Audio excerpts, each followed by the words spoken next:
L'indice d'ouverture des visas en Afrique est important pour plusieurs raisons.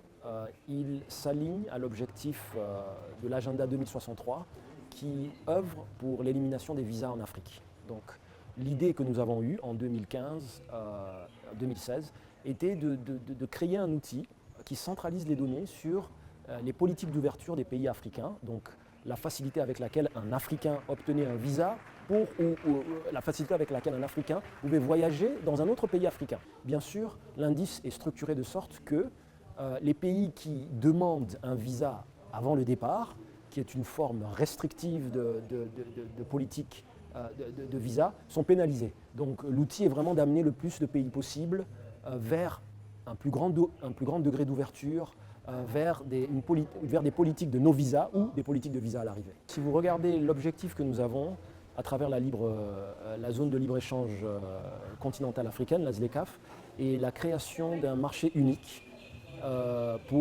qui facilite la libre circulation, on appelle ça les 4 libertés, la libre circulation des personnes, des biens, des services et des capitaux. Donc prenons juste la libre circulation des biens est intimement connectée à celle des biens et des services. Donc prenez juste l'exemple des biens et de marchandises transportées par camion. Le camionneur, dans un exemple où il est obligé d'avoir un visa, sera obligé de payer pour ce visa et ce coût sera reflété sur le prix de la marchandise que le client paiera à la fin. Prenez aussi l'exemple de la commerçante aux frontières. Nous savons très bien qu'en Afrique, il y a énormément d'échanges qui se passent au niveau des frontières et que 60 à 90% de ces échanges sont effectués par des femmes. Et que la moyenne de ces échanges est d'en dessous de $200. Imaginez une Afrique où toutes ces femmes commerçantes sont obligées de payer un visa qui représente 10 à 15%.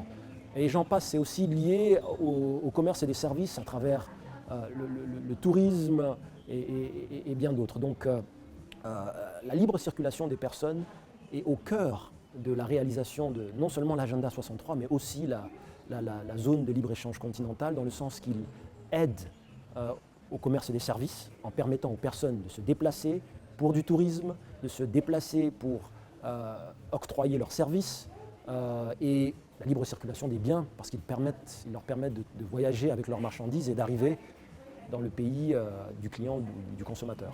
Cette édition de la conférence économique africaine s'est focalisée sur le changement climatique. Comme toutes les autres éditions, elle a amené des chercheurs différents et c'était vraiment une belle opportunité d'échanger sur différentes idées en se focalisant sur un thème très spécifique qui est le changement climatique, l'impact que le changement climatique a en Afrique, les actions que nous devons entreprendre pour augmenter notre résilience au changement climatique. Donc c'était vraiment une belle opportunité pour échanger et identifier des actions à entreprendre. Oui, elles se concrétisent, pas nécessairement, on aimerait toujours qu'elles aillent beaucoup plus vite, mais on avance. Il y a un élan, la Banque africaine de développement est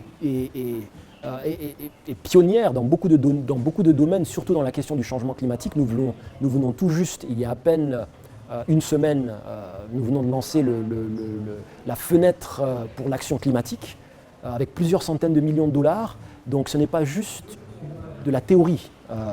Oui, nous aimerions aller plus vite, mais nous avançons. Et dans les années à venir, nous pensons que nous avancerons même beaucoup plus vite, surtout sur la question du climat.